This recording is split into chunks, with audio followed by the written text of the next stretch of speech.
It began with the sound of hammers, not gunfire. Camp Atterbury, Indiana, 1945.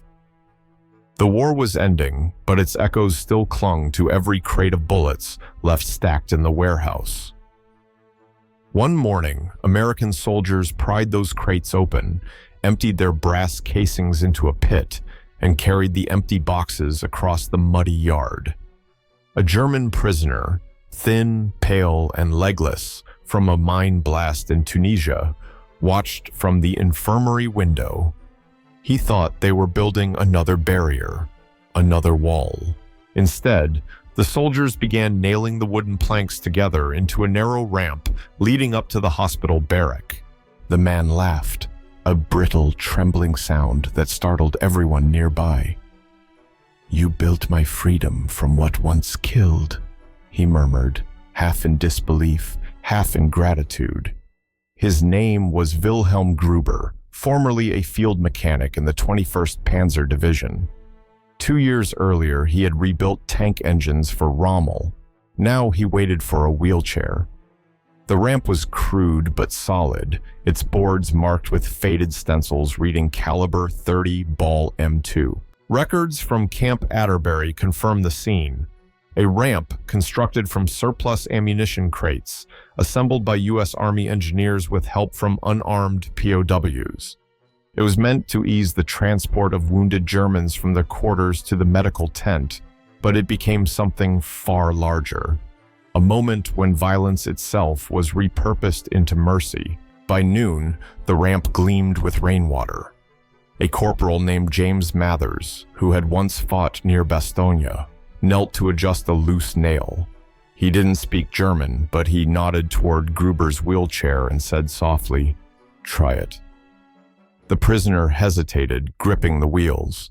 As he rolled forward, the chair creaked and dipped, then rose onto the ramp's incline. For the first time in months, Gruber ascended under his own power, not lifted, not dragged, but moving. The American guards paused to watch. Someone muttered, "That's the strangest thing I've seen this war." It wasn't the ramp that moved them. It was the sight of a man rediscovering agency amid captivity. The camp doctor later wrote in his log, "We used the waste of war to build a small act of grace." Outside, the winter wind carried the smell of oil and pine from the crates. Beyond the barbed wire, America was already shifting gears, from destruction to reconstruction, from arsenals to hospitals. That day at Atterbury, the first ramp was just wood and nails, but it hinted at a different kind of power, the ability to turn instruments of death into tools of dignity. If you value stories like this, don't forget to like and subscribe. It helps preserve forgotten chapters of history. And tell us in the comments, where are you watching from? And what time is it where you are right now? The next morning, a small figure stood beside the ramp, watching the Americans struggle with another section of wood. His left sleeve was empty and pinned to his uniform. His name was Heinrich Bauer, 32, carpenter from Bremen, wounded at Anzio. A shell had taken his right arm, but not his instinct for measurement. He noticed immediately that the boards the Americans were cutting were misaligned by half an inch. After a few minutes of quiet frustration, he limped forward, gesturing awkwardly with his remaining hand. The guards hesitated. Then one of them, Private Henry Walsh, fetched a tape measure and handed it over. Bauer knelt, pressed the cold metal against the wood, and with surprising steadiness, used his left hand to trace a new line. He looked up, waiting for a nod. Walsh said, "Go on." That was all the permission he needed. For the next hour, the one-armed German directed the work of 4 Americans, showing them how to cut the joints properly so the ramp wouldn't bow under a wheelchair's weight. In the Hearn Historical Collection, a photograph from 1945 captures a scene like this. A German POW, sleeve pinned, holding a carpenter's ruler while an American saws beside him. It is more than an image of cooperation. It is the geometry of humility. Both men, once on opposite sides of a battlefield, were now bent over the same board. The camp doctor later wrote, "He couldn't walk straight, but he made the way straight for others." Bauer's touch gave the ramp a new balance, but his gesture did something subtler too. It inverted the hierarchy of war. The disabled man became the teacher, the victorious soldier, the student. Every stroke of the saw became an act of repair for more than wood. That night, as the sun set over the Indiana fields, Bauer sat by the barracks window, staring at his bandaged stump. He scribbled in a notebook, "I build again, not for Führer, not for fatherland, for walking." Outside, the hammering continued, rhythmic, calm. The camp lights reflected off puddles, and somewhere a radio played faint jazz from a guard post, a reminder that a different rhythm now ruled this place. From that day on, the Americans called him the carpenter with one hand. They let him inspect every ramp built in the hospital zone. His measurements became the standard. The irony was sharp. The man who could not raise his arm in salute was the one who made paths for others to rise. The ramp stood firm through winter, its joints precise, its surface smooth. And when the first snow came, Bauer brushed it clear with his sleeve pinned high, leaving a clean trail behind him, a straight line drawn through chaos. By April 1945, the ramp at Camp Atterbury had become a small legend among the hospital wards. It wasn't grand, just wood and nails, yet every man who used it left a mark. The blind prisoners counted the steps in soft whispers. The paralyzed ones measured progress by the creak of their wheelchairs. One afternoon, a group of them, 5 men, all with different wounds, asked the guards for a handful of seeds from the camp's garden supply. The Americans shrugged and agreed. What harm could flowers do? Within days, the edges of the ramp bloomed. Little patches of yellow daisies and white chrysanthemums appeared in coffee tins, and ammunition shells turned into pots. The men said they wanted to make the path more beautiful for those who follow. A sergeant watching them muttered, "They're prisoners, and yet they're planting hope." An article in Stars and Stripes from 1946 showed a photograph captioned, "POWs beautify hospital grounds." The image captured something almost unbelievable. German soldiers, still in uniform, tending to a garden at the foot of a ramp built from the waste of war. One American nurse said, "They made a ramp into a garden." It was both literal and symbolic, an act of reclaiming the earth from what had poisoned it. For the wounded Germans, the flowers became a ritual. Each morning they watered them with tin cups, sometimes using melted snow. Each evening they sat quietly beside them, hands folded, staring at the blossoms as if they were remembering faces from home. To the guards, it was strange to see men who once marched through burning towns now tending to petals. Heinrich Bauer, the one-armed carpenter, smiled whenever he passed. He told an American medic, "In Germany we built monuments. Here we build paths." The words spread through the camp like a quiet proverb. Soldiers began stopping by the ramp, not to check security, but to breathe in the scent of damp soil and pine. When spring rain fell, the flowers bent low but never broke. The ramp, slick with water, still held steady, and for a moment, even in a place defined by fences and orders, there was an illusion of freedom. A shared pause where both captor and captive could see something gentle, growing, unstoppable. The war outside still raged, but inside the camp, a new kind of victory was taking root. One measured not by land or power, but by the fragile persistence of beauty, where no one expected it to bloom. Every morning, as dawn spread across the flat Indiana sky, the first person to appear at the ramp was not a soldier or a carpenter. It was a nurse. Margaret O'Leary, 24, a volunteer with the American Red Cross nursing unit. She always carried a small metal thermos and a folded newspaper under her arm. Her duty post was inside the hospital, yet she chose to sit at the bottom of the ramp, waiting. The prisoners called her the woman who waited at sunrise. Some thought she was a guard, others a silent observer. But every morning she would rise from her spot when the first stretcher appeared, smile and say, "Good morning, gentlemen," as if they were guests at a station instead of men who had lost wars and limbs. When someone once asked, "Why do you sit there?" she replied simply, "Because they deserve to see a face, not a wall." Her presence changed the atmosphere of that ramp more than any order or rule. POWs began to time their physical therapy sessions to her shift. One blind soldier said he could recognize her footsteps by the rhythm of her shoes, 3 quick steps, then a pause as she steadied the ramp with her hand. Others tried to speak bits of English. "Thank you, nurse." "Good day, miss." Awkward but sincere.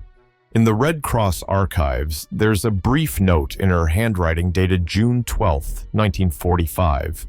"They look up when I sit there, not down." It was a small sentence, but it carried the weight of a human philosophy. Her job was to treat wounds, yet her true gift was restoring the sense of being seen. Sometimes, when her shift ended, Margaret would stay a few minutes longer, watching the sunset hit the ramp's wooden rails.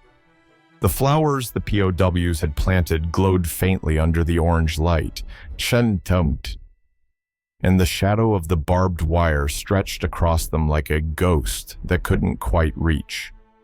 She would take her thermos, pour a little coffee into the cap, and leave it at the ramp's edge for whoever needed warmth next. One afternoon, a storm rolled in, and thunder cracked over the camp. Most of the nurses ran for cover, but Margaret remained, clutching a blanket around her shoulders as rain began to fall. When asked later why she didn't leave, she said, "Someone might still need to climb up." To the prisoners, she was no longer the enemy's nurse. She was the proof that mercy could appear in uniform too. Years later, several of them would remember her, not the fences, not the guards, but the woman who sat at the bottom of the ramp, turning every ascent into a meeting between equals. It was the night the rain came that the ramp's meaning was tested. A storm swept across Indiana with relentless force, flattening the camp gardens, ripping laundry from the lines, and flooding the dirt yard outside the infirmary. The guards ran for cover under the eaves, shouting over the wind. Inside the barracks, the wounded POWs listened to the thunder and felt the building shake. For them, rain had always meant mud, trenches, and retreat. But now, it meant something else. The fragile path outside might wash away.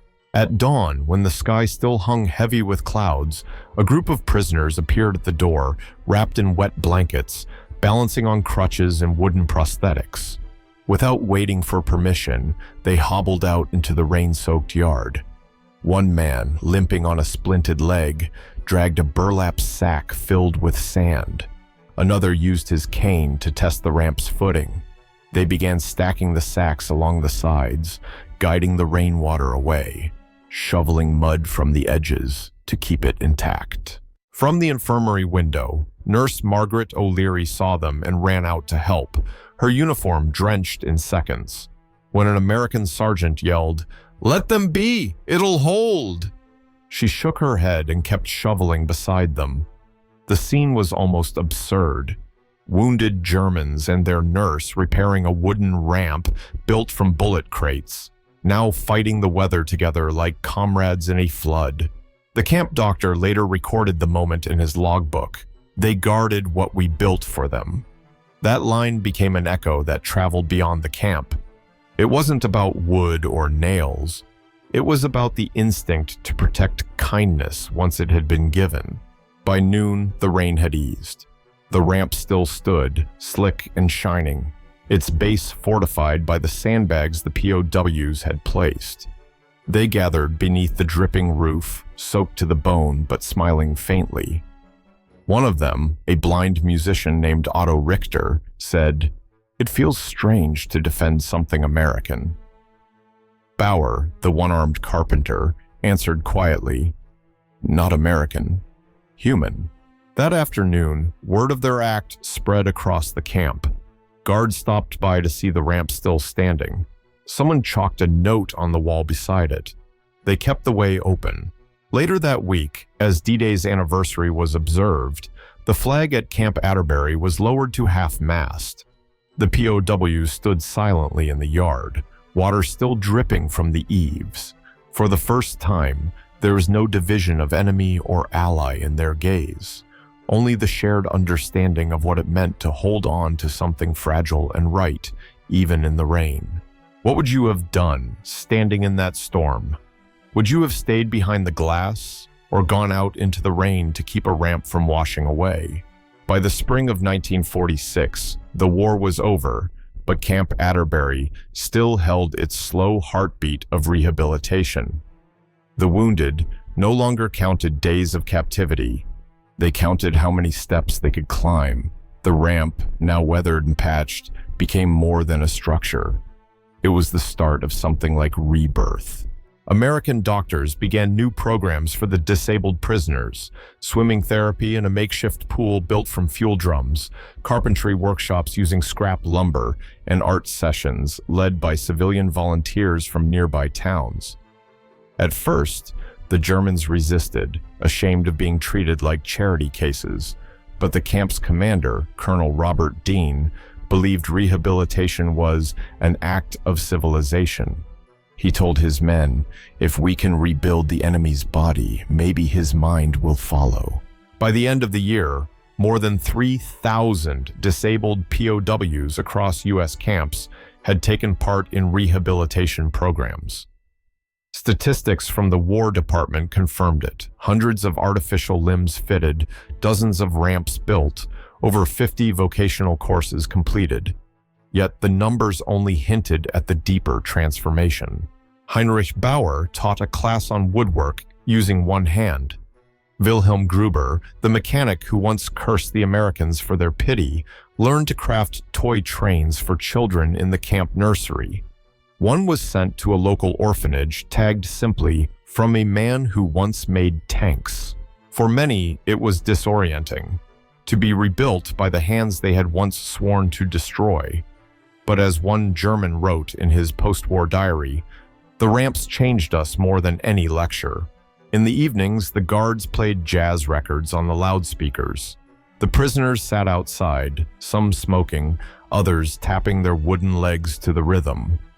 The ramp, lit by the weak bulbs strung overhead, looked almost silver in the night. Margaret O'Leary often stood there, leaning on the rail, watching the silhouettes move. Men who had learned to rise again, slowly, unevenly, but together. One day, an American officer asked Bauer if he missed home. Bauer smiled faintly. "I miss my workbench," he said, "but I have one here." The officer hesitated before replying, "Guess we both rebuild something, huh?" It wasn't camaraderie, not yet, but it was the outline of understanding. So many stories began and ended on that slope of wood. For some, it was a final memory before repatriation. For others, the place where their belief in superiority collapsed, replaced by something humbler. The realization that compassion, not conquest, defined strength. Can mercy truly undo hatred? Can the architecture of empathy outlast the architecture of war? Tell me what you think. Would compassion have reached you had you been in their place? By the summer of 1946, Camp Atterbury began to empty. The fences remained, but the faces behind them changed. Buses lined up along the muddy road, each painted white with black letters, "Repatriation Service." The war had scattered millions. Now it was gathering them back, piece by piece. Among the last to leave were the disabled, men who could not march, only roll or hobble. The ramp, repaired and sanded so many times, became their farewell bridge. Each wheelchair creaked across it, one by one, toward the waiting buses. The guards saluted quietly, some with a lump in their throat. There were no speeches, no music, only the sound of rainwater dripping from the roof and the soft click of wooden prosthetics on planks once used to carry bullets. Wilhelm Gruber, the legless mechanic, stopped at the top of the ramp and turned his chair. He looked back at the yard, the barracks, the line of nurses waving in the distance. Then he whispered something that only Bauer heard. "I came here broken by a cause. I leave repaired by its enemy." He smiled faintly and rolled down, the wheels leaving twin trails on the damp wood. That same week, an engineer named Lieutenant Mark Hensley was assigned to dismantle unused materials. When he saw the ramp, he paused. The wood was still solid. Instead of burning it for scrap, he and his men carried the planks to a nearby creek and built a small footbridge for the local townspeople. On the side beam, Hensley carved the words, "For those who needed a way up." The note appears in the 1947 Fort Sam Houston Rehabilitation Report, a footnote in bureaucracy, but a monument in spirit. Months later, a Red Cross photographer revisited the camp and captured one final image: a German POW in a wheelchair, rolling beside an American soldier up the very ramp they had built together. The photograph ran in stars and stripes under the title "Mercy in Motion." It was reprinted across the country, eventually landing on the desk of a congressman in Washington. 2 years later, that image was cited in the 1948 report, Accessibility for Veterans, which marked the birth of America's barrier-free architecture policy, the first step toward what the world would later call universal design. That old ramp, born from crates of bullets, had become something far greater. It bridged not just two heights, but two nations, and two versions of humanity. The photograph has faded now, its edges curled, the ink ghostly and thin. But if you look closely, you can still see the contrast. A soldier and a prisoner, side by side, ascending the same slope. Beneath it, someone once wrote a caption in pencil. It was built for enemies, but it lifted everyone. Time has a strange way of sanding down the sharp edges of history, leaving only what was meant to endure. The ramp at Camp Atterbury began as a practical fix, a way to move broken men from one building to another. Yet it became a quiet sermon on what civilization means when the guns finally stop. It asked no questions of victory or defeat, only of decency. Its planks, once holding bullets, carried the weight of human redemption. When those disabled German prisoners returned home, they carried with them not trophies or bitterness, but the memory of how their captors had built something for them to rise. Many of them would live in ruined towns, crippled economies, and silence. But in the quiet corners of their letters and memoirs, a new tone appeared. Humility mixed with disbelief. They had seen the face of mercy and could not unsee it. One of them, Heinrich Bauer, later wrote from Bremen in 1952, "They made a ramp and I walked again, but what I truly climbed was my own arrogance." Those words were found decades later in a collection of post-war correspondence between former POWs and American volunteers. It wasn't fame that preserved his words, it was recognition, the acknowledgement that the smallest gestures often carry the longest echoes. By the 1960s, many veterans' hospitals in the United States and Europe had ramps as standard design, not just for accessibility, but as silent memorials to those who proved that compassion could travel across barbed wire.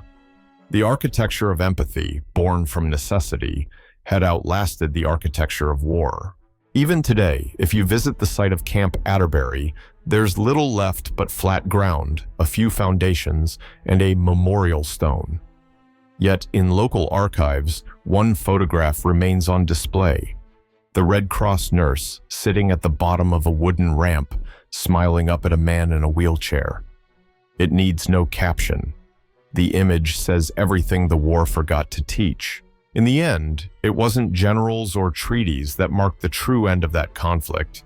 It was a ramp, made from crates of bullets, held together by the hands of enemies, and strong enough to carry the weight of forgiveness.